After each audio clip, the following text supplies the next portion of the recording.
История началась с того, что ученые решили провести необычное исследование и установить камеру в гроб Александра. Александр происходил из богатой семьи, его отец был известным бизнесменом и коллекционером артефактов, а мать – талантливым хирургом, которая, к сожалению, умерла от рака, оставив его с отцом.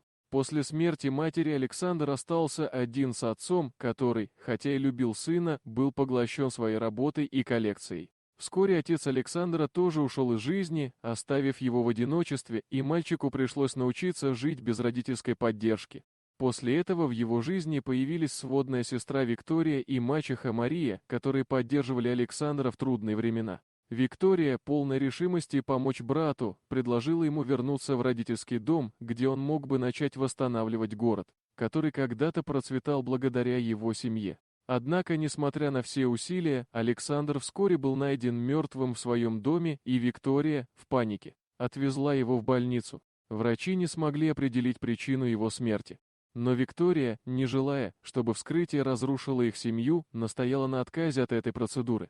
Вместо этого Виктория решила использовать тело Александра для научных исследований, полагая, что это может помочь в изучении загадочных обстоятельств его смерти. Она организовала похороны и согласилась на установку камеры, которую ученые прикрепили к гробу, надеясь запечатлеть последние моменты Александра. Когда Виктория уехала, ученые начали ждать первых кадров. Однако, когда камера начала записывать, они были шокированы увиденным. На записях они заметили, что Александр начал двигаться, и вскоре поняли, что он все еще жив. Ученые, не веря своим глазам, сразу же обратились в полицию. Мария, мачеха Александра, была арестована по подозрению в причастности к его смерти. В ходе допроса она призналась, что подсыпала снотворное в его напиток, чтобы он не мог противостоять ее планам. Тем временем Александр, проснувшись в гробу, в панике начал пытаться выбраться. Он был в ужасе от осознания, что его жизнь была поставлена под угрозу. Ученые и полиция быстро обнаружили, что Александр жив, и доставили его в больницу.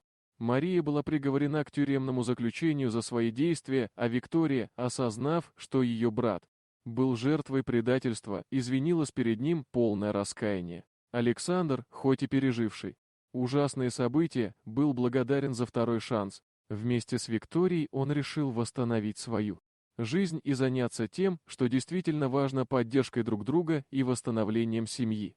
Дорогие друзья, если вам понравилось видео, поставьте лайк, а также подписывайтесь на канал, впереди еще много интересного.